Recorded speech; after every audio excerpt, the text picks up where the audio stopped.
Hello and welcome to my channel. My name is Chrissy Hodges. So glad that you're here. I know that this topic might not seem relevant, or it might, or you're just curious, and if you're curious, it probably is. But I thought it's worth addressing right now. This is a tough topic to show up for, so thank you for being here. The reason why it's tough is because we typically have an internal conflict about how we want to feel about family and how things typically are if there is some sort of toxicity or if there is some sort of off balance. The interesting thing about having OCD, mental illness in general, is that we don't feel like we have a right to see anything as being off because sometimes we feel like we are the problem. So that's what we're going to address today. And I know that that's hard to think about, and I know it's hard to sometimes want to believe. And let's face it, with OCD, we have a really hard time sometimes believing what's really real because our brain tells us all kinds of fucked up stuff. And it's easier to believe that because of the feelings we experience. So let's get into it. So I'm Chrissy Hodges. I'm the author of Pure OCD, The Invisible Side of Obsessive Compulsive Disorder. I'm a certified peer support specialist, working with people all over the world, providing support, also referrals to therapists if you are ready to get therapy. And I am the executive director of OCD Game Changers.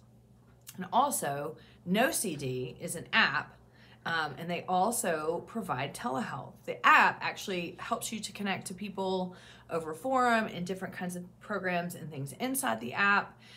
But the telehealth piece is being able to do ERP in many different places around the world. So go check them out at treatmyocd.com. For my services, check me out at chrissyhodges.com. So let's get into it. Okay. This is a tough time of year. Okay. So this is why I wanted to do this video right now, because we're leading into having to go, first of all, into a big holiday that is sometimes a milestone for us. Why? Well, because sometimes we gauge times of year that we think things should be a certain way, right? I mean, we saw these damn Christmas shows where everybody's happy, and at the end of the Christmas show, no matter what anyone's differences are, you're all sitting around a fucking turkey and you're being like, oh my God, I really do love you, and you really don't get on my nerves. Oh, and then it ends with some message or like some sort of, cheesy song as it's panning out from the table in the house, and you think, oh my God, that is what it's supposed to be like with family, and what the hell is going on with me, and what the hell is going on with my family? Okay, but I know that we all know that that's not real life, but we also want that. And unfortunately, it can't always be delivered that way. Family is complex, okay? And it's not because, families suck. It's because you're bringing a lot of different people together and you're expecting that everybody should get along or believe the same things when we all have different life experiences. Where does that put us? Well, we're in a really precarious position. We're coming together with family. If you choose to be with family, we're coming together with that, coming into it with being someone with a mental illness. Whether your family knows or whether they don't know, it doesn't matter because you know. And oftentimes self-stigma can get in the way of how you feel about being there or what you're worried about in regards to what they see about you. So you can get caught in these traps of, are they going to worry that I'm having these thoughts? Or are they thinking that I'm having these thoughts? And what do they think about me for having these thoughts? We're talking about taboo, you know what I mean. Or are they having to censor themselves because they don't want to trigger me? So this puts you in a really interesting position of, oh my gosh, like I am this troublemaker in the family. And it almost feels fragile. It almost feels, like you're different. And there is a term, there's a term in psychology, and it's called the identified patient. the identified patient is the person in the family. It's typically going to be a mental health disorder diagnosis where there is toxicity in the family, but because you are the person that has the diagnosed mental illness, the family now is off kilter, or things are complicated, and the identified patient is the person that, well, if you didn't have the mental illness, everything would be good. When in reality, the whole family is not facing the toxicity of why things were complex to begin with. So we take on that label. Why do we do that? I mean, we do because this impacts our self-esteem, right? We do because we wish that we didn't have this. We do because we feel like, yeah, somehow this was my fault. And somehow I am contributing to how the family could have been great and now it's not. So, I mean, what I have to say about that is bullshit. And the reason why is this: it's so much easier. I meet with people with OCD all the time, and I have OCD, right? It's so much easier to be the blame taker. And I don't know if it really is because our self-esteem is literally under our feet, or if it's just because when we haven't really come to terms with the fact that we have an illness that wasn't our fault. You know, I've said this before, and you're gonna hear it again. I want you to listen to me when I say that this happened to you. It happened to you. You didn't choose it. You didn't choose your theme. Okay, so it happened to you. But in our mind, we don't process that and accept it the same way you would if you were looking at it objectively. So because of that, we tend to feel less than. And that can manifest in several different ways with families, okay? So feeling less than could be, I feel like when I go and meet with my family, anything bad that happens, it doesn't matter because I don't want to create waves. Okay, so then you're not being authentic, right? Because you just don't want to be the troublemaker. When in reality, like Uncle so-and-so over here could say something that you completely disagree with, or that like really triggers or hurts you, and you just think to yourself, well, I'm not going to say anything because I'm the mentally ill person. So you just kind of take it. This is called like fawning. It's a trauma response sometimes where you just people please. And we are very guilty of people pleasing until we can figure it out and confront it and have the confidence to do that, which takes a lot of work and which takes recovery and being able to accept that this happened to you. One more time for everybody in the back. So there's that. There's also the, I feel like I have to be grateful to my family because they're accepting me for having this illness and these thoughts. And I'm a shitty person because I have this, and these people are standing by my side, even though at times I feel awful around them, or even though like the dynamics make me feel awful, but I need to be grateful, right? I'm just laughing because of lived experience. So it doesn't have to be that way, right? It feels like it has to be that way because it doesn't feel like another way. But again, this is happening to you. You did not ask for it. If it was a physical illness, it probably would seem very different. But because of the stigma surrounding mental illness and the self-stigma that you're putting on yourself, especially regarding your themes, okay? Especially regarding your themes. When your themes are taboo and your parents know about them or your family knows about them, and Lord have mercy, if you are engaging in confession too, because that takes it to another level, then you think, well, they know everything about me, and so I have to cater.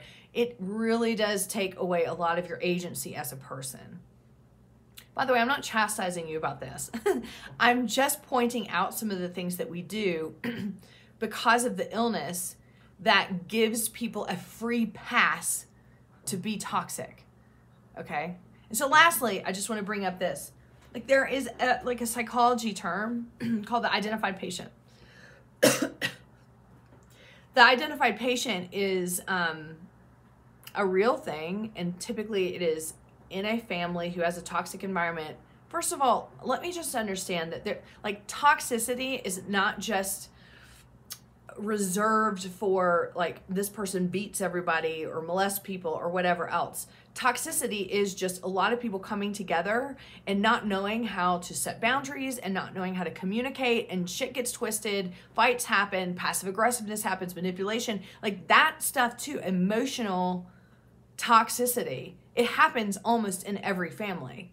And again, some people will be like, oh no, my family's the greatest, nothing ever goes wrong. And I like, those are the people I don't believe the most, you know, because every family has toxicity, because these are different human beings from different walks of life all coming together because you were obligated and trying to get along and pretending that everything is great. People get hurt, people get offended, people get upset, and there's sometimes these rules in the family that you can or can't say this, and we then become hyper aware of our role in that, not wanting to make waves, not wanting to make ripples, all that. So going back, identified patient, typically going to be somebody who has a mental illness, typically going to be someone who's struggled with things, right? But the identified patient, what they are dealing with is a product or a semi-product of the toxicity of the family. But it's easier if you look at the triangle that tips, right? A triangle with a rounded bottom that, or a flat surface that, whatever, you know what I'm saying. It tips, like you're over here, identified patient, the toxicity flows down. If it wasn't for your mental illness, the family would be great and everything would be okay. It is a manipulative way to say, basically, the family would be awesome if you didn't have the mental illness. Now, people can do this verbally. I'm just laughing.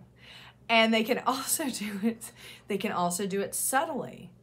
And what this really means is that individuals are unwilling to look at how they contribute to the negativity and the inability to have a functional unit, and because it's easier to blame the identified patient. So often you will see someone who is struggling with alcohol or drugs or things like that, they become the identified patient. Well, you know, Johnny over here, if he didn't drink and get wasted at the dinner, then, you know, maybe everything would be great in the family. Well, I mean, like, Johnny is probably getting drunk because of that whole mentality, because he's all of a sudden the target of why everything is going wrong. So his action would be, I'm going to go numb up because I can't deal with this bullshit, right? I mean, I'm not promoting or saying anything. I'm just trying to show you the dynamic. We tend to fall into that role really easily. Why? Because we struggle with our self-esteem. We struggle with why this happened to us. Again, in an earlier video about self-esteem, we cannot pinpoint behaviorally why this happened. So then we automatically are going to assume it is something that we did wrong and we haven't figured it out, and therefore I am to blame. Again, I will say, this happened to you. This happened to you. Okay? And so there is no reason to blame you for everything that is going wrong in every part of the family. So I'm going to wrap this up really quick. I'm telling you all this because of this. You may have feelings around your place in your family. You may have feelings around, you know, I go there and I feel this way, but I can't say anything and I don't have a voice and I just have to deal with it because they're family. Or, hey, mom treats me like shit, but she's my mom, so I have to love her. You know, okay, so I'm here to tell you this. No, you don't. And this is, and there's two things that you're going to struggle with in hearing that. Number one, my family didn't treat me awful. So, I mean, I'm not going to sit there and blame them for things when, you know, they provided for me. No one is asking you to do that. But part of recovery is understanding the role that everything about our life has played into who we are today.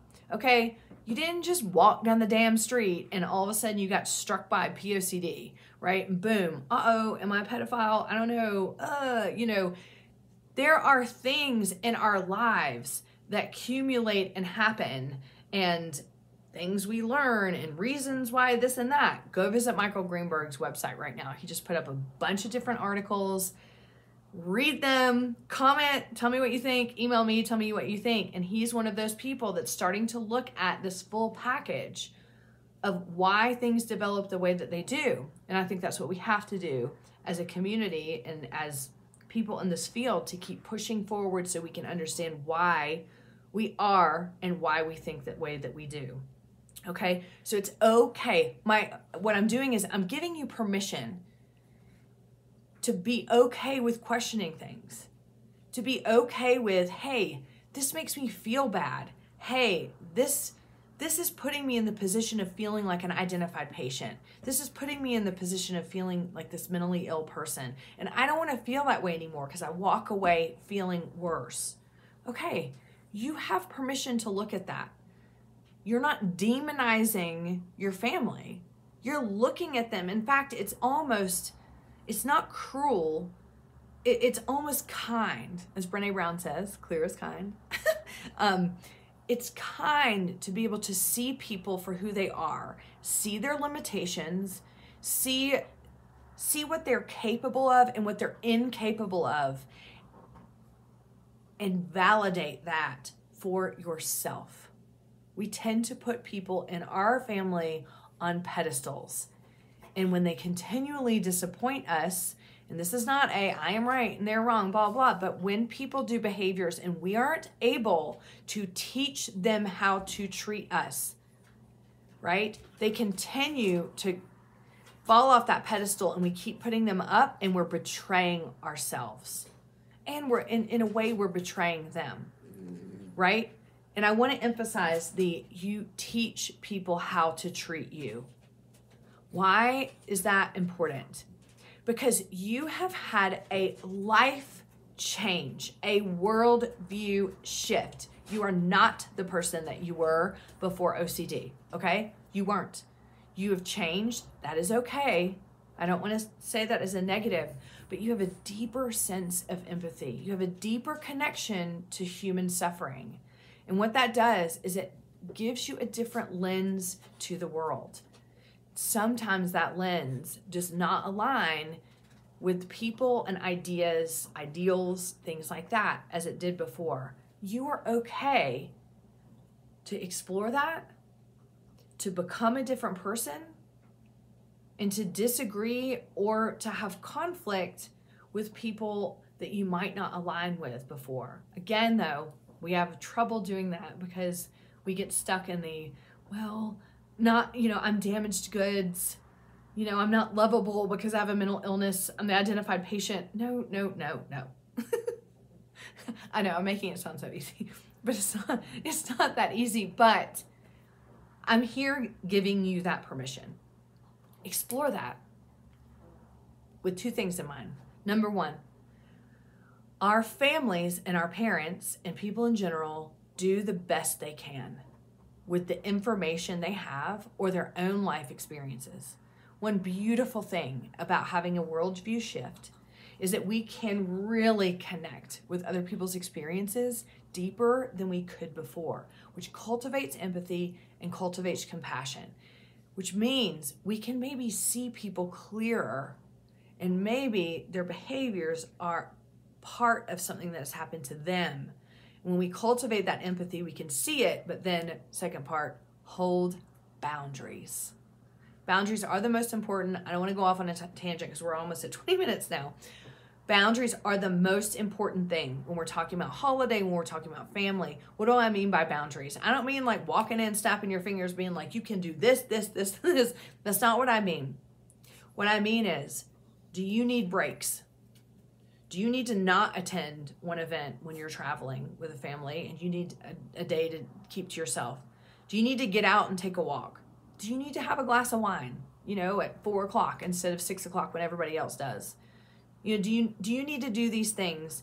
Or do you need to say to your family, hey, please don't ask me how my OCD is doing? Do you need to say, please don't bring up my themes over turkey and gravy? Please don't ask me if I'm a murderer while you're cutting the turkey. You can ask these things. You can say to people, please don't check in with me today about my OCD. If I am struggling, I will reach out to you. These are boundaries that keep you and your mental health safe and sane when there's so much going on and you're probably already going to be triggered. So this is stuff that I work with people all the time on in peer support. So if it resonates and it's something that you feel like you want to, talk to someone about, help think about some strategies on how you can create boundaries and you can really just dig into your agency, please reach out. Anyway, my point is, this is a tough time. Don't beat yourself up because you're not excited. Don't beat yourself up if this is a reminder that things have been bad before. Don't beat yourself up if you go in and you're like, man, half my family are a bunch of assholes. Don't beat yourself up. This is a journey. You're learning about yourself. You're learning how to orient yourself in your world after you've had big, big changes. Be gentle. Have self-compassion. Do the best that you can do in these next few weeks. I'm here for you if you need me. ChristyHodges.com, peer support and referral consultations. And I will see you next week for my next video.